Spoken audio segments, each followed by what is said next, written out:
The text message arrived at 8:47 a.m. on a quiet Sunday morning family meeting. Our house, 2 p.m. sharp, non-negotiable. I was reviewing acquisition reports in my home office when my father's message lit up my phone. The group chat showed everyone had already responded with thumbs up emojis. My older brother Marcus, my younger sister Emma. Even my Aunt Patricia, who rarely attended family gatherings. Taking a slow sip of my coffee, I studied the modern skyline through my penthouse windows. The message wasn't surprising. Marcus had lost his fourth job in 2 years last week. This time from the prestigious investment firm where Dad had pulled strings to get him hired. I'd been waiting for the fallout. My phone buzzed again. A private message from Emma. "You know what this is about, right? Marcus showed up at Mom and Dad's yesterday with all his stuff. Sarah kicked him out." Of course she had. My sister-in-law had finally reached her breaking point after finding Marcus's secret credit card statements. He'd blown through their savings, maxed out their cards and taken loans against their house, all to feed his gambling addiction that the family pretended didn't exist.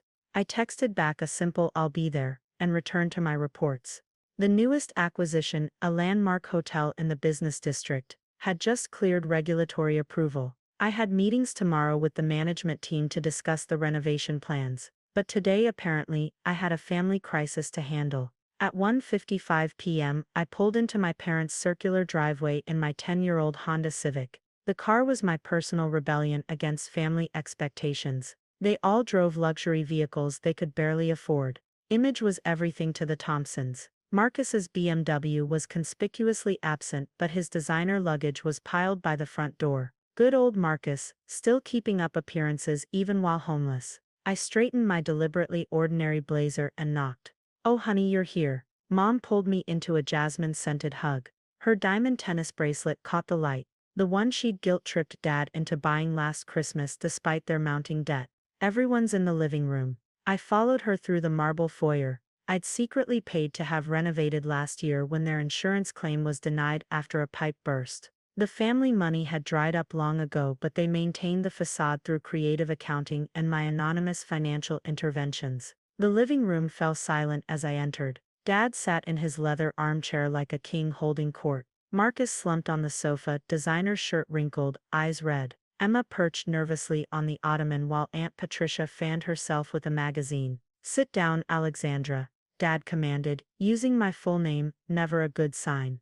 "We need to discuss a family matter." I took the uncomfortable straight-backed chair, crossing my ankles like Mom had drilled into me at finishing school. "I assume this is about Marcus's situation." "Your brother is going through a difficult time," Mom interjected, wringing her hands. The tennis bracelet sparkled. "We need to come together as a family." "Alexandra," Dad leaned forward. "You have that big house all to yourself. 4 bedrooms, 3 baths, that lovely backyard." I kept my expression neutral. The house was my cover story. A modest but comfortable property I'd bought in an up-and-coming neighborhood. They had no idea about my penthouse or the other properties. "Marcus needs a fresh start," Dad continued.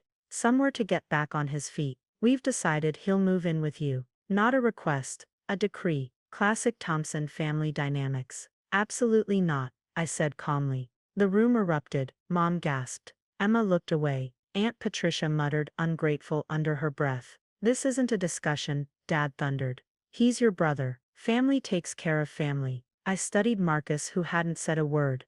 "Does Sarah know you're planning to move in with me?" He flinched. "Sarah doesn't get a say anymore. She's filing for divorce." "Can't imagine why," I murmured. "Alexandra," Mom scolded, "your brother has lost everything. His job, his marriage, his home. Due to his own choices," I pointed out. "The gambling, the lies, the stolen money." "We don't discuss such things," Mom hissed. "Of course not. We never discuss the real problems in this family." Dad slammed his hand on the armrest. "Enough. Marcus moves in with you. End of discussion. He'll have the master bedroom. It has the best view." I almost laughed at the absurdity. "No, young lady," Dad's face reddened. "I won't have this defiance. The decision is made." Actually, I opened my briefcase. "We should discuss something else first." I pulled out a thick folder. Property deeds, bank statements, company records, 5 years of carefully hidden success, while they dismissed me as the family disappointment who worked in computers. "What's this?" Dad demanded. Documentation, I said, laying out papers on the coffee table. Of who actually owns this house. The room went deadly silent. What are you talking about? Mom's voice quivered. This is our house. It's been in your father's family for generations. It was, I agreed. Until the bank foreclosed 3 years ago due to missed payments. When it went to auction, my company bought it, along with most of the properties in this neighborhood. They stared at the deed showing clear ownership by Phoenix Development Group, my holding company. That's impossible. Dad sputtered. We never missed any payments. Because I covered them through a series of anonymous wire transfers, I said. Just like I paid for the new marble foyer, Mom's medical bills last year, and Emma's grad school tuition. Emma's head snapped up. What? I spread out more documents. I've been keeping this family afloat for years while you all lived beyond your means. The cars, the vacations, the country club memberships, all subsidized by the disappointment who works in computers. But you live in that modest house, Mom stammered. That's one of over 200 properties I own in this city, I said. My company Phoenix Development is the largest commercial real estate developer in 3 states. That computer job you mock. I'm the CEO. Marcus had gone pale. The Phoenix Group, they just bought Stellar Industries. Yes, the company that fired you last week. I own that now too. I turned to Dad. Still want to dictate my living arrangements. The silence was deafening. Years of condescension, dismissal, and control were crumbling in front of their eyes. Why? Mom whispered. Why didn't you tell us? Would you have believed me? You were all so convinced I was failing, so invested in the family narrative. It was easier to let you think that while I built something real. But we're family, Dad protested weakly. Yes, we are, and family takes care of family, but not through enablement. I gathered the documents. Marcus won't be moving in with me. Instead, he's going to rehab for his gambling addiction. I've already arranged it. I won't, Marcus began. You will. I cut him off. Or I'll stop covering the mortgage on this house. Your choice. I stood, smoothing my ordinary blazer. The family meeting is over. We'll talk again when Marcus completes treatment. Oh, and Dad. The country club called about your overdue membership fees. I'll handle it one last time. I walked out, leaving them with the shattered remains of their illusions. In my car, I finally let myself smile. Years of preparation, of careful documentation and strategic timing had led to this moment. My phone buzzed, a message from Emma. I can't believe it. All this time. Come by my office tomorrow, I texted back. Let's talk about your career plans. Starting up my deliberately average car, I headed toward my penthouse. It was time to step fully into my power. The family dynamic had shifted permanently, and we all knew it. My brother would get help. My parents would face reality, and I would finally be seen for who I truly was. Not the failure they'd assumed, but the success they'd never imagined. The sun was setting over my city as I drove home, painting the sky in shades of victory. The morning after the family meeting, I watched the sunrise from my penthouse office on the 47th floor. My phone had been buzzing nonstop with messages since yesterday's revelation. Mom, sweetheart, we need to talk. Please come for dinner. Dad, your mother is very upset. Call immediately. Marcus, you can't force me into rehab. I don't have a problem. Emma, still coming by your office today. I have so many questions. I responded only to Emma, sending her the address of Phoenix Development's headquarters. The others could wait. 20 years of their dismissive treatment had taught me patience. At 9 a.m. sharp, my executive assistant buzzed. Miss Thompson, your sister is here. Send her up, Maria. Emma's heels clicked on the marble floor as she entered, her eyes widening at the view. Holy, this is really yours. The entire building, I confirmed, gesturing to a chair. Coffee? She sank into the Italian leather, looking shell-shocked. I still can't believe it. All these years you were while we were building an empire, while you all thought I was failing. Yes, I poured her coffee from my private bar, but that's not why you're here. Emma clutched the porcelain cup. Marcus showed up at my house at midnight. He was drunk, ranting about you trying to control him. Said Dad's going to handle it. I pulled up the security feed from our parents' house on my tablet. Dad's been on the phone all morning with his lawyer friends, trying to challenge my property ownership. He won't find anything. And Mom already called 3 different realtors trying to list the house. They all declined their firm's lease office space from me. Emma set down her cup. You really own everything, don't you? Not everything, just enough. I pulled out a folder. Now about your career. What about it? You hate your job at that advertising firm. You've wanted to start your own agency for years but couldn't get funding. She flushed. How did you? I pay attention. I slid the folder across my desk. Inside is a business proposal. I'm offering seed funding for your agency office space in my new creative arts building and introductions to key clients. In exchange for 30% ownership and a board seat.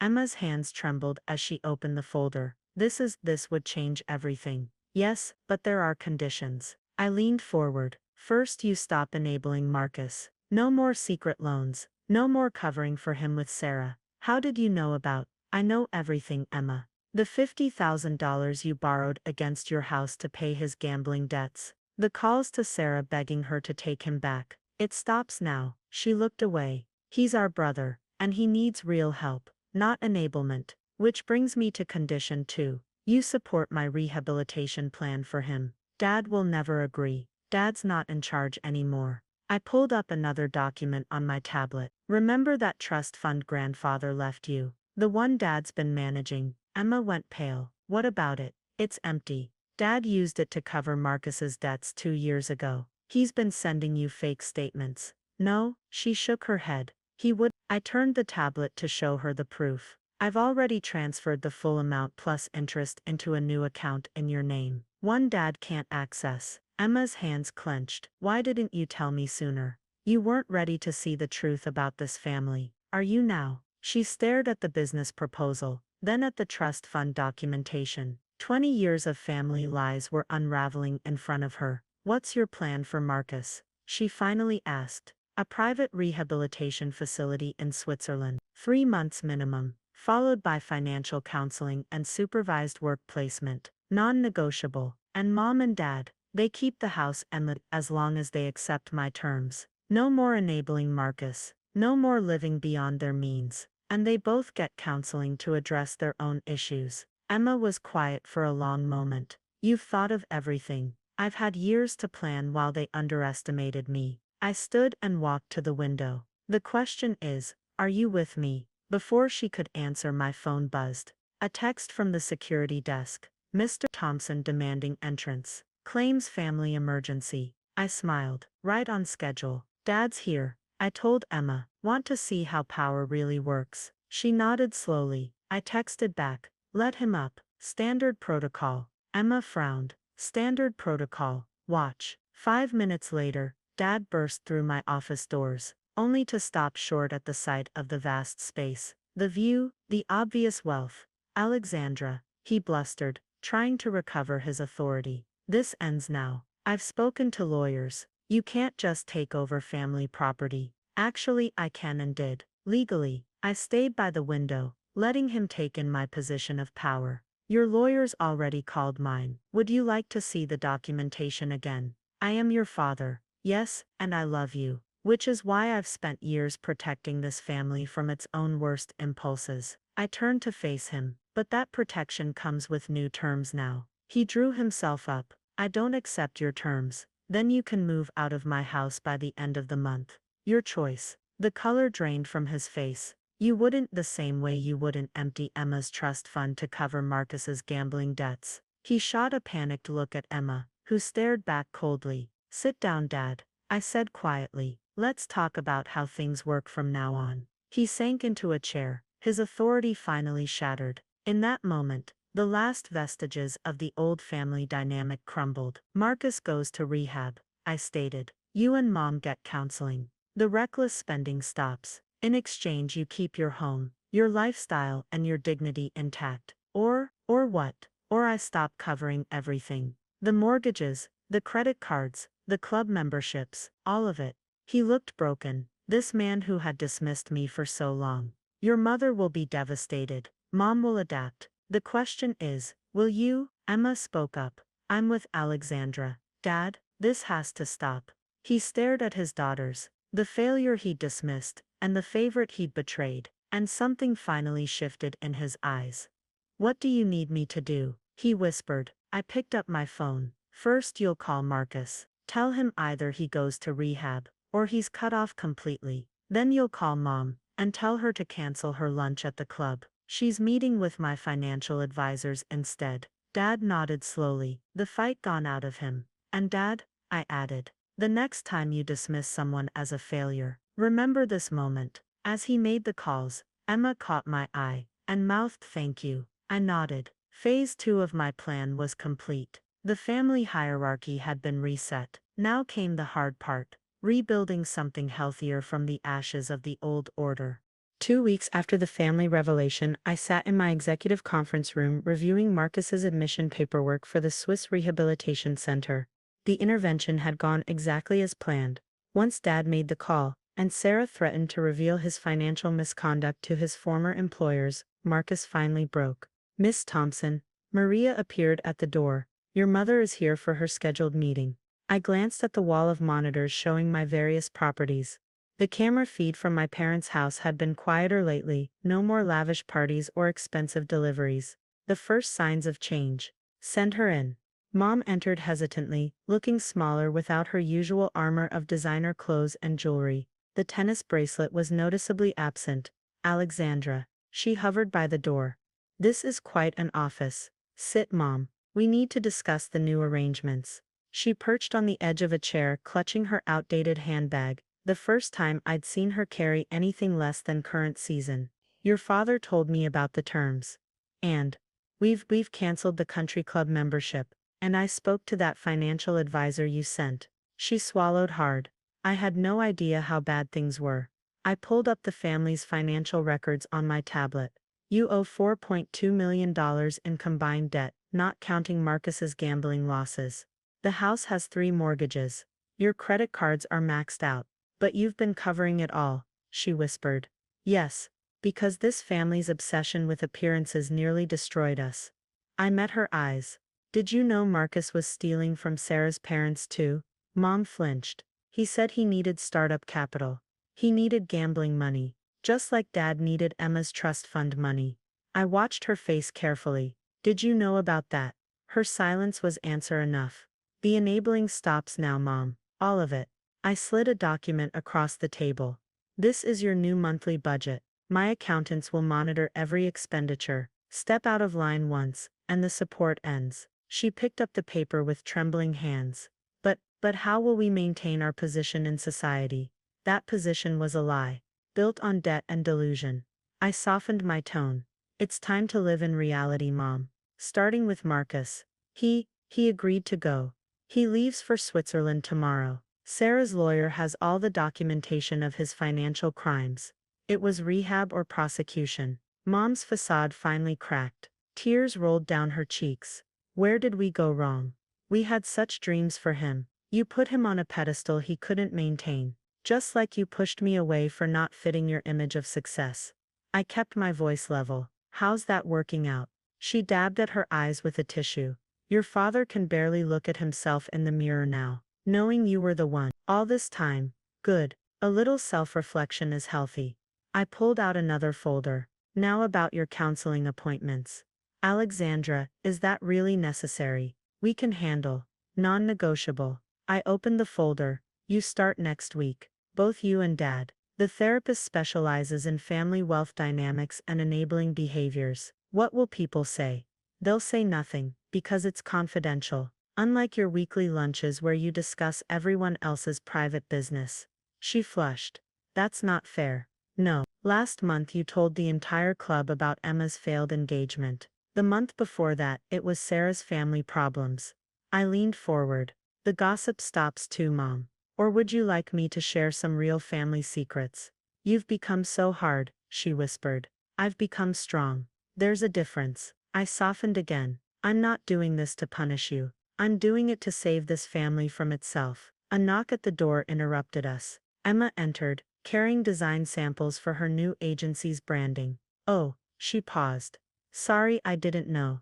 Stay, I said. Mom needs to see what healthy success looks like. Emma set her materials on the conference table. In the 2 weeks since our meeting, she'd transformed, confident, focused, free from the family's toxic expectations. How's the agency planning going? I asked. Emma smiled. Amazing. The space in your creative arts building is perfect. And those client introductions. I already have 3 major contracts pending. Mom watched our interaction with dawning comprehension. You're helping Emma start a business.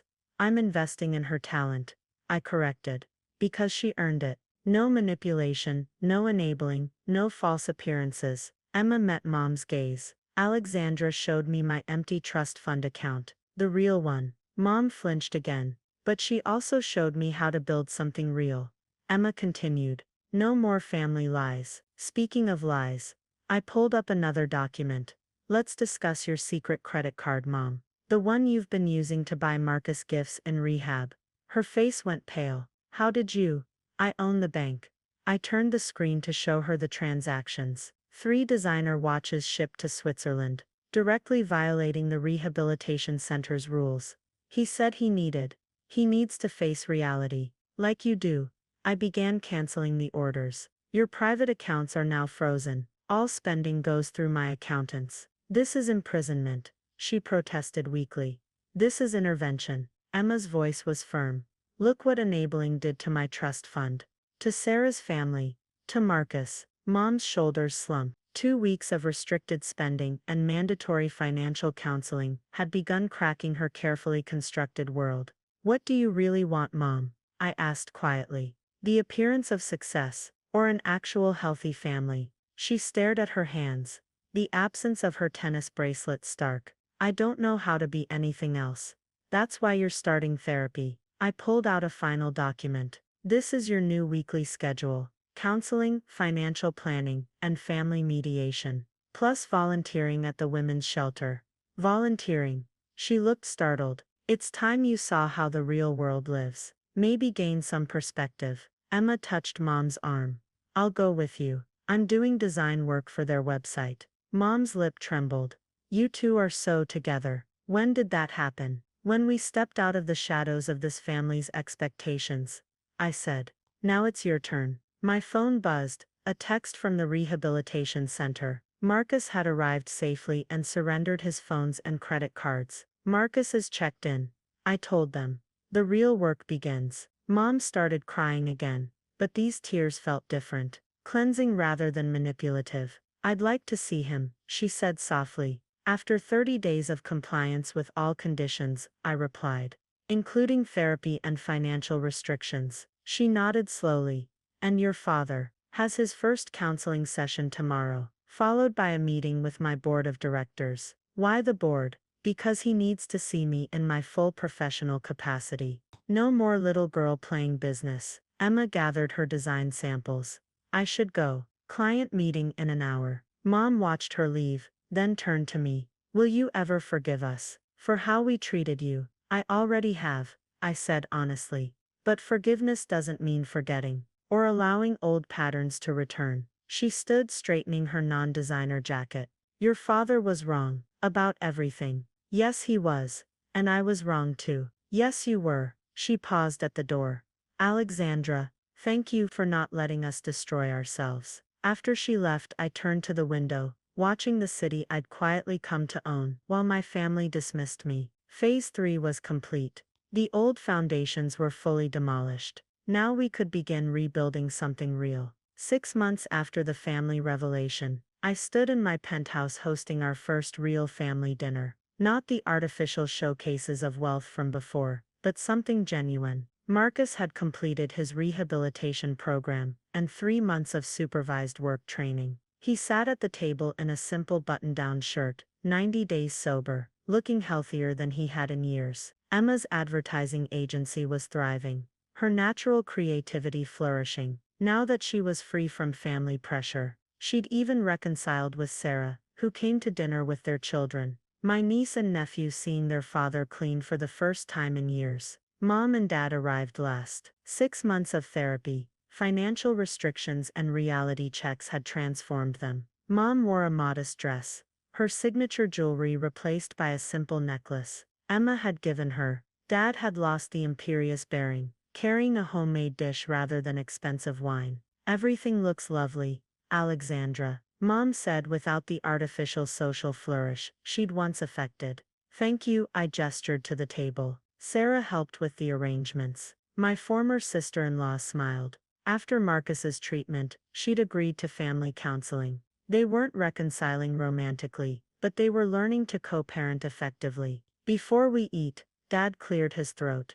I'd like to say something. The old tension briefly flickered through the room, but his next words surprised me. 6 months ago, I sat in Alexandra's office, broken and humiliated. My son was an addict, my finances were in ruins, and my youngest daughter, whom I dismissed for years, turned out to be the most successful of us all. He met my eyes. I've spent these months in therapy, confronting hard truths about my pride, my enabling, my need to control through money and status. Marcus shifted uncomfortably. Dad turned to him. Son, I failed you, not just by enabling your addiction, but by raising you to value appearance over substance, by teaching you that money meant worth. Dad, Marcus started. Let me finish. Alexandra didn't just save this family financially. She saved us from ourselves, from the toxic patterns I created. Mom wiped a tear. 6 months of volunteer work had stripped away her social veneer, revealing genuine empathy. Alexandra,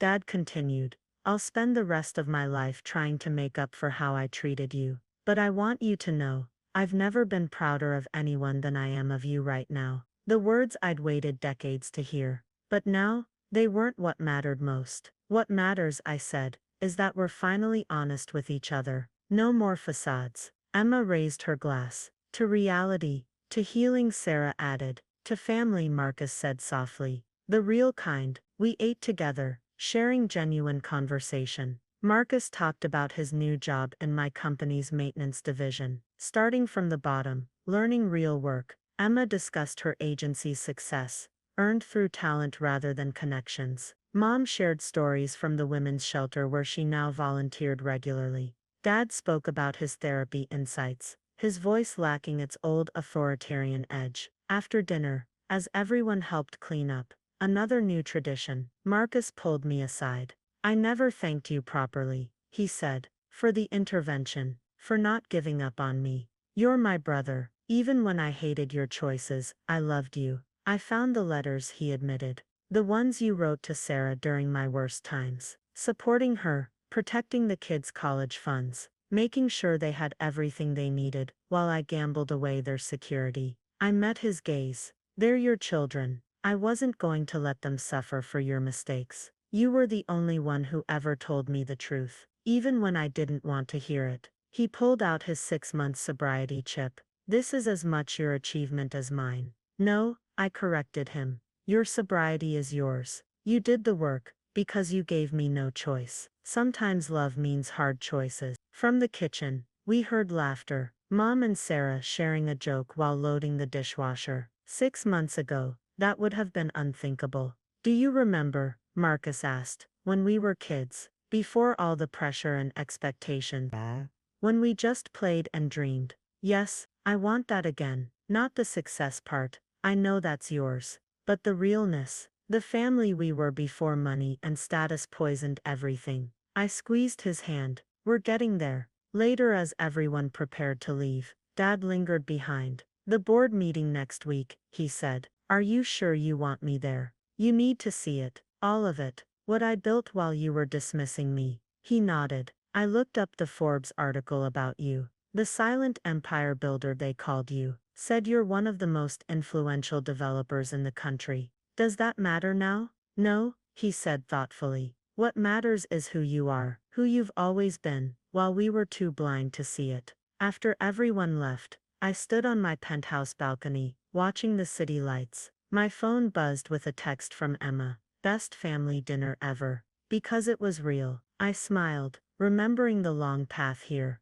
The years of dismissal that fueled my drive. The quiet accumulation of power while they underestimated me. The careful preparation for the moment of truth. But mostly I thought about transformation. How sometimes breaking something completely was the only way to rebuild it stronger. My phone buzzed again. A message from the family group chat, now used for actual communication instead of performance and pressure. Mom, thank you all for tonight, for giving us another chance. Marcus, 6 months sober, couldn't have done it without you all. Emma, family movie night next week. My place, Sarah, we'll bring popcorn. Tor brought a joke about mom's old insistence on gourmet everything. Dad, love you all. Really, I typed love you too.